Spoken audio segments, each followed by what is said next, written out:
السلام عليكم ورحمة الله وبركاته. أصحابتك وحرين جنال كمركلة سود وذا أدي هذا وما تسنتهين ما أنت وأربعة وأنا شني طبعا بيشة تضبط جولاي سنة كلا بدأ كون يلحية لباتنك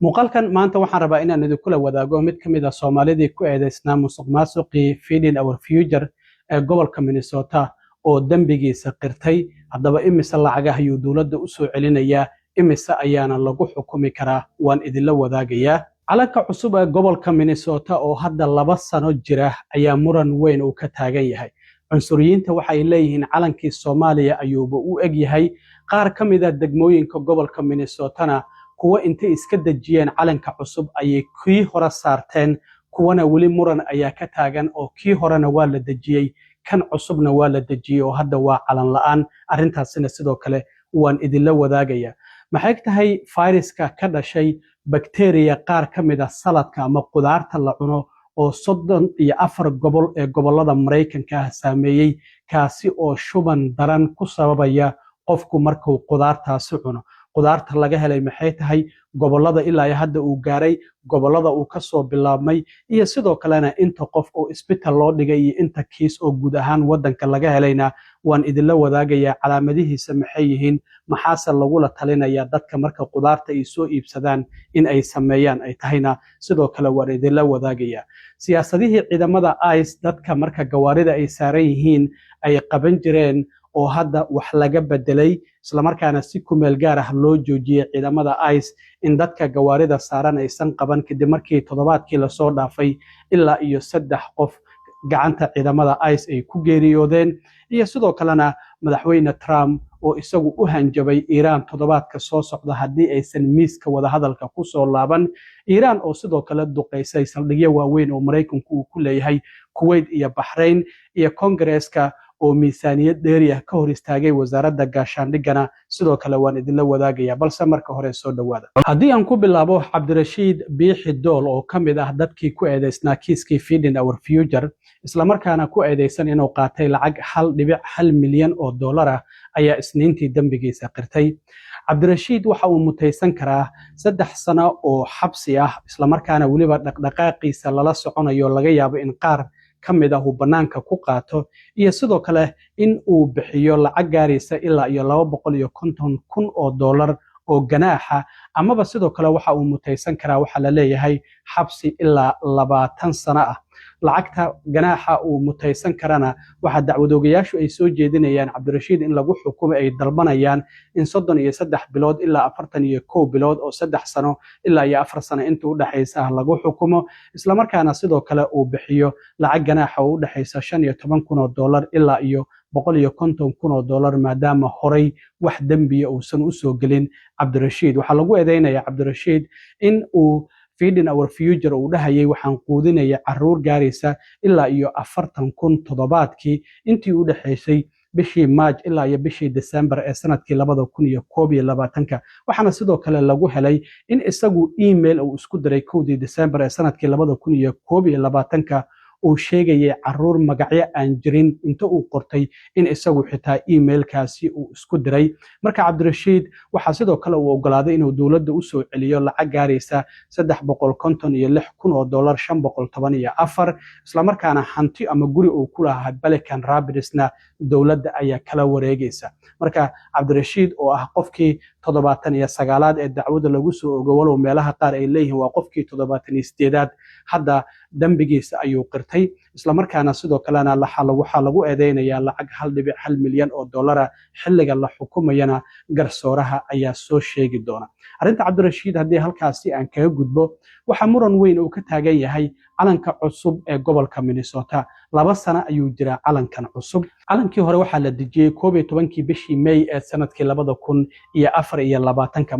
marka calankan cusub oo aragtaan ayaa waxa la saaray oo xarumaha maamulka gobolka Minnesota laga taagay 11 bishii May ee sanadkii 2024 calankii hore in muddo ayuu soo jiray 1957 ayaa calankaasi la sameeyay inkastoo wax laga bedelay sanadkii 1983 laakiin markii aqalka baarlamaanka aqlabiyadiisa ay lahaayeen xisbiga dimuqraadiga sanadkii 2023 ayaa waxa ay sameeyeen guddi ay ugu magac dareen guddiga calanka. Guddigaasi ayaa waxa uu dadka degan gobolka Minnesota u weydiistay in naqshadda calan cusub oo gobolka Minnesota uu yeesho ay soo dhisaan gareeyaan ama ay soo qaabeeyaan. Waxaana sidoo kale la soo gudbiyey ilaa iyo 20,000 oo design oo kala duwan oo calanka gobolka Minnesota oo yeesho ah, iyadoo 20,000 oo kommentiyo dadkaasi ay soo bixiyeen. Marka guddigaasi loo xil saaray calan cusub oo gobolka Minnesota uu yeesho inay soo saaraan, waxay markii dambe ay isku soo haray ilaa iyo 6 calan oo laga doortay calankan hadda 11 bishii May sanadkii 2024 uu gobolka Minnesota uu yeeshay. Marka calankan si ayuu calanka Soomaaliya ugu egyahay haddii aad aragtaan, xidig ayuu leeyahay, inkastoo xidigtaasi geesaheeda uusan 5 ahayn, laakiin qaybta dambe waa dark blue, qaybta horena sidoo kalena blue ayuu ka yahay oo biyaha gobolka Minnesota matalaya maadaama 10,000 oo lake iyo webiyaal kala duwan gobolka Minnesota uu leeyahay. Laakiin waxa la yiri calankii Soomaaliya ayuu egyahay, muran weyn ayaa ka taagan. Marka qaar ka mid ah degmooyinka gobolka Minnesota dowladaha hoose dadkii cabashooyin ayay soo gudbiyeen. Waxaan ognahay degmo kasta inay leedahay xubnaheeda dowladda hoose. Haddii cabasho ay jirtana dadka deegaanku waa ay yimaadaan, xubnaha guddiga dowladda hoose ayay la kulmaan, halkaasi ayaana wixii fikrada ah la isku weydaarsadaa. Marka hadda degmooyinka dejiye calanka cusub ee gobolka Minnesota waxay kala yihiin Inver Grove Heights, Champlain. Calankii horena waa la dejiyey, kan cusubna waa la dejiyey. Dadka deegaanka midna kii hore ayay diidan yihiin, midna kan cusub ayay diidan yihiin. Sidoo kale calankii hore degmooyinka laga taagay hadda waxaa ka mid ah oo midka cusub laga dejiyey Inver Grove Heights ayaa ka mid ah, Zumbrota ayaa ka mid ah, Plainview ayaa ka mid ah iyo Elk River. dhammaanba degmooyinkaasi calankii hore ayaa ka taagan, laakiin Champlain kii horena waa laga dejiyey, kan cusubna waa laga dejiyey. dadka degan ayaa qaarna waxay diidan yihiin kii hore, qaarna kuwa cusub ayay diidan yihiin. Marka qaar ka mid ah dadka kuwa cunsuriyiinta ah waxa ay leeyihiin waa in calan dadka ay u codeeyaan doorashada marka la gaaro, waa in dhowr design la soo bandhigo, dadkuna ay u codeeyaan, maahan inuu guddi u codeeyo. hadda ninkan oo ka tirsan xubnaha dowladda hoose ee Inver Grove Heights ayaa waxa uu leeyahay dadka noo imaanaya waxa ay leeyihiin calankii Soomaaliya ayuu bashaabahaba. hadda xitaa 1 July Soomaalida Minnesota markay u dabaaldegayeen xilligii xorriyadda koonfurta Soomaaliya ee qaadatay, waxa la dhahayay calankii gobolka Minnesota inta la dejiyey ayaa calankii Soomaaliya uu lahaaba la saaray. bal ninkan waxa uu leeyahay arag dadka noo imaanaya waxay leeyihiin calankii Soomaaliya ayuu u egyahay. Several people that came to speak at our city hall compared it to the Somali flag, and that was a very big issue of why they disliked. dhinaca kale bakteeriya khatar ah ayaa gobolada Mareykanka ku sii faafaysa. bakteeriyadan waxaa la yiraahdaa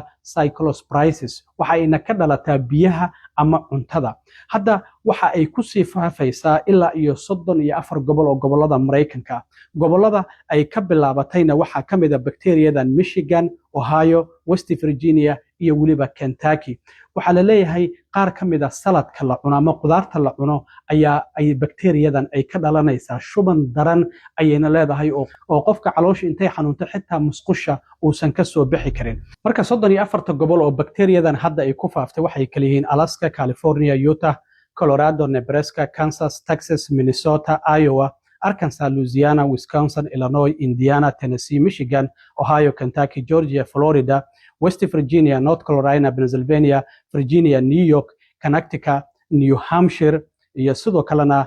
gobolada kale oo ay ka mid yihiin Massachusetts, Rhode Island, New Jersey iyo weliba Maryland. waa hadda gobolada kiisaska ugu badan laga helay waxaa ka mid ah gobolka Michigan oo kale. gobolkaasi kiisaska laga helay waxay gaarayaan 2,644 qof isbitaal loo dhigay. Ohio ayaa ku soo xigta oo 361 laga helay, 46 qofna isbitaalka loo dhigay. Illinois iyo Florida 100 ayaa laga helay, Californiana waxaa laga helay 141 qofna isbitaal ayaa loo dhigay. marka qof u dhintayna ma jiro. marka bakteeriyadan waxaa loo malaynayaa inay ka dhalatay spinachka ama ladaska, waxyaabahan saladka ah oo la soo gato. marka kuwa bacaysan ha soo gadanin ayaa la leeyahay. marka aad soo gadato midka weyn oo qolfaha isi saaran leh, kuwa u horeeya iska fiiq iskana tuur, si fiicanna isaga dhaq. haddii shuban daran aad isku aragtana dhakhtar la xiriir. marka waxaa la leeyahay calool xanuun sidoo kale waxyaabaha qofka calaamadaha uu dareemi karana waxaa ka mid ah marka uu cuntadan cuno ama biyaha uu cababa toddobaad kadib ama maalmo 2 ilaa 4 maalmood wixii ka dambeeya ayaa calool xanuunka iyo shubanka uu isku arkaya marka qudaarta loo malaynayo in bakteeriyadan laga helayna waxaa ka mid ah salad oo mixedka midka isku qasan oo bacaha ku jira iyo sidoo kale lettuce-ka ayaa ka mid ah waxaa ka mid ah blackberry raspberry iyo blueberry-na waa ka mid yihiin marka si fiican isaga dhaq ayaa lagu leeyahay hadda xitaa Taco Bell maqaaxidaas fast food-ka qaar ka mid ah cuntooyinkoodii meesha waa ay ka saareen maxaa yeelay waxaa loo malaynayaa in iyagu ay arintaasi ay ku lug leeyihiin sidoo kalena waxaa jirta in waxyaabaha haddii aad isku aragto calool xanuun daran iyo sidoo kale inaad cunto cuni karin shuban daran inaad daalan tahay madax xanuun iyo sidoo kale inaad matagayso qarna ay ku hayso in sidii hargab oo kale lagu hayo waxyaabahaas oo dir hadda isku aragto waxa la leeyahay bakteeriyadaasi in ay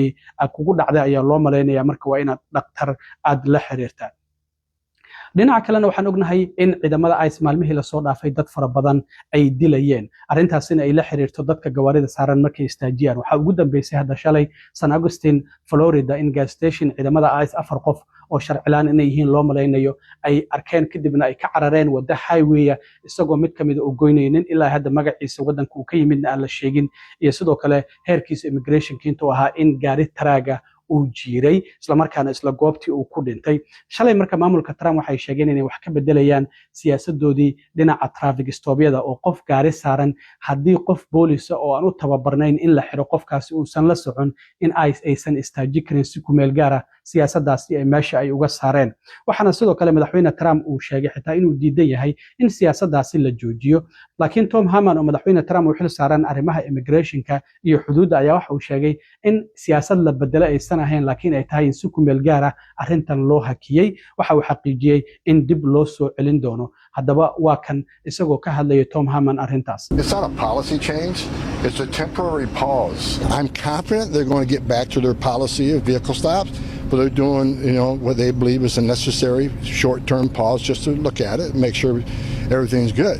dhinaca kale madaxweyne Trump ayaa hanjabaad kulul waxa uu jeediyay dawladda Iran waxa uu yiri habeenadii u dambeeyay si aad ah ayaan u duqeynaynay laakiin waxa uu yiri haddii aysan miiska wada hadalka ku soo laaban toddobaadka soo socda waxaan duqeyn doonaa goobahooda korontada iyo waliba buundooyinka oo aan burburin doono isla markaana dhulka aan la sami doono bal madaxweyne Trump oo hanjabaadaasi jeedinayay wax yar ee la daawada But we're going to hit them very hard tonight. We're going to hit them very hard tomorrow night. We're going to hit them very hard the night after. And then next week it gets really bad for them because next week comes the power plants. Next week comes the bridges. We're going to knock out all their power plants. We're going to knock out all their bridges unless they get to the table and negotiate. dhinaca kale Congress-ka ayaa shalay waxa uu yeereen mas'uuliyiinta wasaaradda gaashaandhigga ee Pentagon-ka dhinaca dhaqaalaha u qaabilsan maxaa yeelay waxa ay doonayaan inay ogaadaan dagaalkan Mareykanku Iran uu kula jira lacagta ku baxday ilaa ay haddana xog rasmi ah nala kama siin ay leeyihiin marka waxa ay dalbatay wasaaradda gaashaandhiggu ilaa ay 1 trilyan oo lacag dheeraad ah laakiin aqalka sanadku waa ay diideen 50 xubnood ayaa diiday 46na sidoo kalena waa ay ogolaadeen oo xubno Republican ayaa dimuqraadiyiinta ku raacay hadda waxa la leeyahay 4 bilood oo dagaalka socday 80 bilyan ilaa iyo 100 bilyan ayaa waxa ay ku baxday dagaalkan Mareykanku uu kula jiro Iran marka Congress-ku ay ka soo horjeesteen maxaa yeelay waxay yiraahdeen lacagta ilaa ay hadda dagaalkan ku baxday ayaanan ba xog rasmi ah ka hayn waa kan mid kamid ah senatarada oo la yiraahdo Angus Keene oo mail laga soo doorta oo dhahayay maxaa ilaa ay hadda wasaaradda gaashaandhiggu ay noogu sheegi laadahay dagaalkan inta lacag oo ku baxday I think it's very frustrating to the American people that we can't get a straight answer on what this war is costing. dhinaca kalena dawladda Iran waxay sheegtay inay burburisay 2 saldhig oo waaweyn oo Mareykanku ku kala lahaa Kuwait iyo Bahrain waxay sheegtay in xaruntii ugu weyneed ee logistika ee Mareykanku ay ku lahaayeen Mina Abdullah oo ku taala Kuwait in gabi ahaanba ay burburiyeen sida ciidamada Iran ay sheegeen oo ay dab qabadsiiyeen gabi ahaanna ay gubatay sidoo kalena waxay sheegeen xarunta laga kontrolo oo looga taliyo saldhigga shanaad isla markaana ku taala Bahrain gabi ahaanba in ay duqeeyeen oo ay burburiyeen Iran baarlamaankeedana 135 maalmood kadib ayuu dib u soo laabtay waxaana ugu dambeysay inay kalfadhi yeeshaan oo ay fariistaan 28 February markii dagaalka Mareykanka iyo Israa'iil ay ku qaadeen Iiraan waxaana soo xaadiray xubno gaaraya ilaa iyo 255 xubnood waxayna ka doodeen sida loo xaqiijin karo in marinka Hormuz uu noqdo mid ammaan ah isla markaana horumar joogto ah sameeya iyadoo sidoo kalena sharciyada uu ku shaqeyn doono baarlamaanka Iiraan ay meel mariyeen marka baarlamaanka Iiraanna dib ayuu u soo laabtay 135 maalmood kadib aad iyo aad u mahadsantiin asxaabta intaan mar kale kulmi doono waa saaxiibkiin cilmi waaro idin la sidaa iyo nabadgelyo